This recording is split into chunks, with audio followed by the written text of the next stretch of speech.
नमस्कार, मैं आदित्य सिंह। आप देख रहे हैं बिहार 24/7 न्यूज। आज की प्रमुख खबरें। दिल्ली में बीजेपी को प्रचंड जीत मिली है और आम आदमी पार्टी को करारी हार का सामना करना पड़ा है। आम आदमी पार्टी को राष्ट्रीय राजधानी की सत्ता से बाहर कर 27 साल बाद बीजेपी ने धमाकेदार वापसी की है। दिल्ली में 27 साल बाद बीजेपी का सरकार बनने जा रहा है। ऐसे में बीजेपी कार्यकर्ताओं में जोश दिखाई दे रहा है और वह जमकर उत्सव मना रहे हैं। इसी बीच प्रधानमंत्री नरेंद्र मोदी भी बीजेपी मुख्यालय पहुंचने वाले हैं। यहाँ वह कार्यकर्ताओं और देश को संबोधित करेंगे। आम आदमी पार्टी के लिए बहुत बुरी खबर। दिल्ली विधानसभा चुनाव में अपनी सीट भी नहीं बचा सके अरविंद केजरीवाल। नई दिल्ली सीट से करारी हार का सामना करना पड़ा आम आदमी पार्टी के प्रमुख अरविंद केजरीवाल को। आपको बता दें, आम आदमी पार्टी के उन बड़े नेताओं का नाम जिन्हें हार का सामना करना पड़ा: मनीष सिसोदिया, सौरभ भारद्वाज, सत्येंद्र जैन, सोमनाथ भारती, अवध ओझा। ये आम आदमी पार्टी के तमाम वो दिग्गज नेता हैं जो दिल्ली विधानसभा चुनाव हार चुके हैं। वहीं जीत की बात करें तो सिर्फ सीएम आतिशी ने जीत हासिल कर आम आदमी पार्टी की लाज रखी। दिल्ली का चुनावी किला फतेह कर चुकी बीजेपी के हर एक कार्यकर्ता के चेहरे पर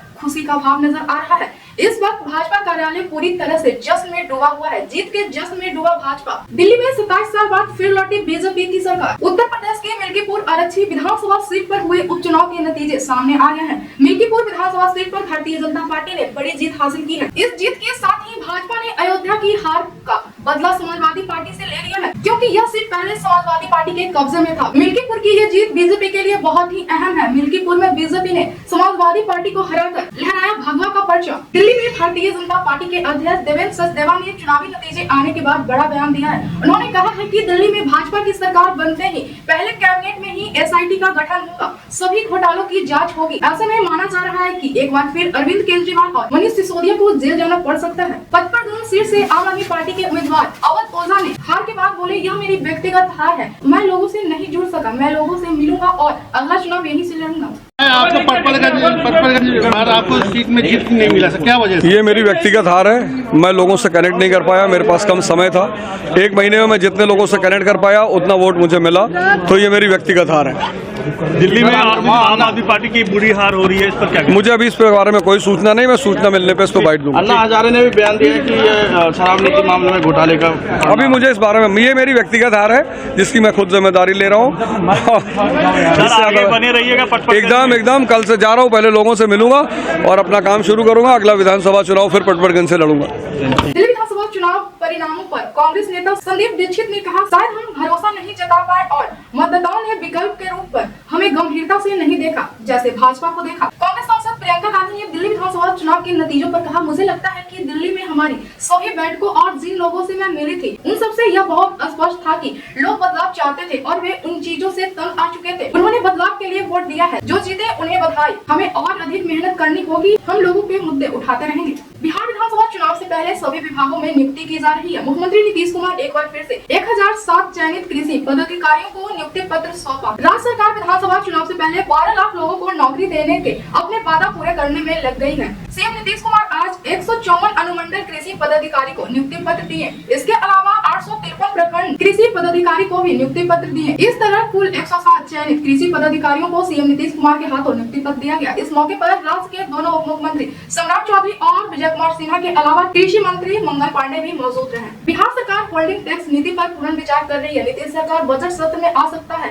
2023 में लागू की गई नीति की व्यावसायिक प्रतिष्ठानों पर टैक्स का बोझ कम करने का विचार किया जा रहा है। वर्ष 2023 में तेजस्वी यादव के बतौर नगर विकास एवं आवास मंत्री लागू की गई होल्डिंग टैक्स नीति पर सरकार फिर से विचार करने की योजना तैयार कर ली है। इसमें खासकर व्यावसायिक प्रतिष्ठानों को टैक्स के भारी बोझ से राहत मिल सकती है। राहुल गांधी ने झारखंड के मंत्रियों से उनके काम का रिपोर्ट कार्ड लिया। कांग्रेस की गारंटी पर उन्हें काम करने को कहा। मंत्रियों से कहा कि कार्यकर्ताओं का ख्याल रखें, गठबंधन में मिलकर काम करें। राहुल गांधी ने कहा कि केंद्र सरकार से झारखंड को जो इशू है वे खुद देखेंगे, झारखंड के मामला लोकसभा में उठाएंगे। राहुल गांधी ने कहा था कि विधानसभा चुनाव के समय पार्टी द्वारा दी गई गारंटी पूरी करने में जुटे हैं। चुनाव में हमने जो वादा किया था उसे पूरा करना है। देवघर स्थित सदर अस्पताल में नया भवन की ओपीडी सेवा शुरू की गई है। बता दें कि झारखंड का देवघर जिला कई मायनों में खास है। ऐसे में केंद्र सरकार से लेकर राज्य सरकार तक हर किसी की नजर देवघर के विकास पर रहती है। दिल्ली विधानसभा चुनाव के नतीजों पर समाज सेवक अन्ना हजारे ने कहा, लोगों ने नई पार्टी पर विश्वास किया था, लेकिन आगे चलकर शराब की दुकान बढ़वाने के कारण अरविंद केजरीवाल की छवि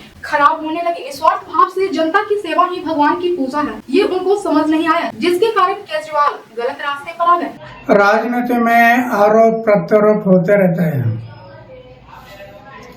लेकिन जब आरोप होते हैं तो ये आरोप कैसे गलत है वो जनता को दिखाना जरूरी है कि ये मेरे ऊपर जो आरोप हुआ ये गलत है। ये साबित करना पड़ता है। जो साबित होगा तो कोई नहीं बिगड़ सकता है। और सच हमेशा सच होता है, झूठा हमेशा झूठ होता है। तो सच के मार्ग से जाना चाहिए। कई बार ऐसा आरोप भी लगा है क्या अन्ना हजारे के वजह से अरविंद केजरीवाल जो है तो दिल्ली पे सत्ता पर अन्ना हजारे के ही वजह से अरविंद केजरीवाल दिल्ली पे सत्ता पर बैठे, उन्हीं के साथ वो अनशन करते थे। बार बार आप पे उंगलियां उठाई गई और अभी भी उठाई जाती है, कैसे देखते हैं अन्ना इसे?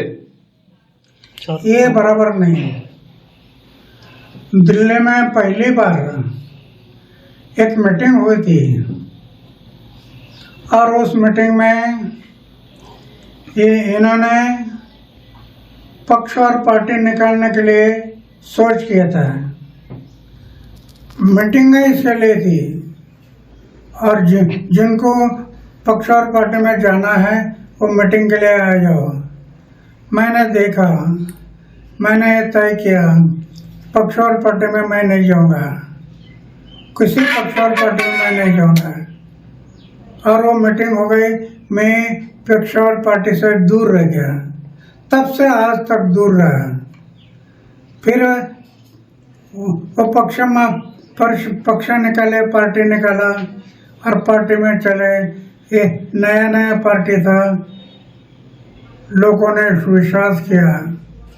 आगे चलकर शराब के दुकान निकालना, शराब के बिक्री के दुकान बढ़ाना, पैसा सामने आ गया और उसमें से वो उनका इमेज खत्म हो गया। तो न कहीं अरविंद केजरीवाल ने स्वार्थी पना किया, जो राजनीति की वो स्वार्थी की, इसीलिए उनको फटका बैठा है। अरविंद केजरीवाल ने जो भ्रष्टाचार के उन पे आरोप लगे, जो उन्होंने स्वार्थ की राजनीति की, इसकी वजह से उनको भटका बैठा है। बिल्कुल निष्काम भाव से जो कर्म होता है, निष्काम फल की अपेक्षा ना करते हुए जो आदमी अपना कर्म करता है, ये भगवान की पूजा होती है। निष्काम कर्म यही भगवान की पूजा होती है। बिहार पुलिस का जबरदस्त एक्शन, 2.5 करोड़ से ज्यादा के आईफोन लेकर जा रहे 5 लोगों को पकड़ा। 4 लोग यूपी के थे तो वहीं एक बिहार का रोहतास एसपी ने दी जानकारी। वाराणसी कोलकाता एक्सप्रेस वे अब बिहार राजधानी पटना से सीधे जुड़ने वाला है। पथ निर्माण विभाग ने पटना गया डोभी और पटना आरा सासाराम को इस एक्सप्रेसवे से जोड़ने का निर्णय लिया है। इससे बिहार के उत्तर प्रदेश, झारखंड और बांग्लादेश के बीच यातायात आसान हो जाएगा। प्रशांत किशोर अब एक नया विवाद में घिर गए हैं। दीपक टेंट हाउस ने प्रशांत किशोर की पार्टी पर बकाया बिल भुगतान नहीं करने का आरोप लगाया है। दीपक टेंट के मालिक ने प्रशांत किशोर की टीम पर आरोप लगाते हुए कहा है कि बीते 29 जनवरी तक आंदोलन के दौरान 13,44,740 रुपए का बिल था, जिसमें पार्टी की तरफ से सिर्फ 1,20,000 रुपए दिया गया है, जबकि बाकी 12,24,740 रुपए का भुगतान अब तक नहीं किया गया है। भाजपा अध्यक्ष वीरेंद्र सचदेवा ने कहा, दिल्ली की जनता ने प्रधानमंत्री के नेतृत्व पर अपना भरोसा जताया। जनता प्रधानमंत्री के साथ है, यह बहुत बड़ी जीत है, यह जनता की जीत है। हरियाणा सरकार के मंत्री अनिल विज ने कहा, दिल्ली में भाजपा की सरकार बनने जा रही है। आम आदमी पार्टी के हार के बाद झूठ, फ्रेब, मुफ्तबाजी की राजनीति का अंत हो रहा है। दिल्ली के समझदार लोगों ने बहुत अच्छा फैसला दिया है कि कांग्रेस अब इस देश में जीरो है। उत्तराखंड के मुख्यमंत्री पुष्कर सिंह धामी ने दिल्ली विधानसभा चुनाव के नतीजे पर कहा, लोगों ने प्रधानमंत्री मोदी की गारंटी पर विश्वास किया, क्योंकि वह जो कहते हैं वह करते हैं। लोग डबल इंजन वाली सरकार को पसंद कर रहे हैं। अरविंद केजरीवाल को हराने के बाद प्रवेश वर्मा ने मनाया जीत का जश्न। तो वहीं दूसरी तरफ दिल्ली में बीजेपी की जीत पर खुशी के मारे भावुक हुए बीजेपी कार्यकर्ता फूट कर रोने लगे, लगाए जय श्री राम के नारे। गौतम अडानी के बेटे जीत अडानी के शादी के मौके पर 10,000 करोड़ रुपए का दान किया। गौतम अडानी ने बेटे जीत अडानी की शादी के मौके पर 10,000 करोड़ रुपए का दान किया। उनका दान का बड़ा हिस्सा हेल्थ केयर, एजुकेशन और स्किल डेवलपमेंट के लिए है। दिल्ली विधानसभा चुनाव के नतीजे पर बोले डिप्टी सीएम विजय कुमार सिन्हा, दिल्ली की जनता ने चरित्र और ईमानदारी की राजनीति को चुना, झूठ छल की राजनीति को पूरी तरह नकार दिया। दिल्ली विधानसभा चुनाव के नतीजों ने सभी को चौंका दिया है। 27 साल बाद बीजेपी की वापसी, दिल्ली की सत्ता में होने जा रही है। बीजेपी की इस जीत से सहयोगी दलों में खुशी का माहौल है। दिल्ली चुनाव में एक भी सीट नहीं मिलने पर अपनी नाराजगी जता चुके जित्तन राम मांझी बीजेपी को मिली बढ़त से गदगद हो गए। हालांकि आज चुनाव के रुझान आने के बाद जित्तन राम मांझी ने कहा, दिल्ली तो झांकी है, बिहार अभी बाकी है। दिल्ली विधानसभा चुनाव में हार के बाद अरविंद केजरीवाल का पहला बयान सामने आया है। उन्होंने सोशल मीडिया प्लेटफॉर्म एक्स पर एक वीडियो शेयर किया है। इस वीडियो में उन्होंने बीजेपी को जीत की बधाई और जनादेश को स्वीकार किया है। इसके साथ ही उन्होंने यह भी कहा है कि जब जनता 10 साल के लिए उन्हें सत्ता सौंपी थी तो दिल्ली के लोगों का जीवन बेहतर बनाने के लिए उन्होंने कई काम किए और उन्हें विपक्ष की जिम्मेदारी मिली है तो इसे भी बखूबी निभाएंगे। दिल्ली में आम आदमी पार्टी की हार पर महाराष्ट्र के डिप्टी सीएम एकनाथ शिंदे ने कहा कि यह केजरीवाल के अहंकार की हार है। अन्ना हजारे की नीति के खिलाफ जाकर अरविंद केजरीवाल मुख्यमंत्री बने थे, जिस वजह से उन्हें सबक मिला है। दिल्ली विधानसभा चुनाव के नतीजे पर झारखंड के मुख्यमंत्री हेमंत सोरेन ने कहा, जो जीतेगा या जो सत्ता में जाएगा उसको मेरे तरफ से बहुत बहुत शुभकामनाएं। ऐसे ही खबरों के लिए बने रहिए बिहार 24/7 के साथ।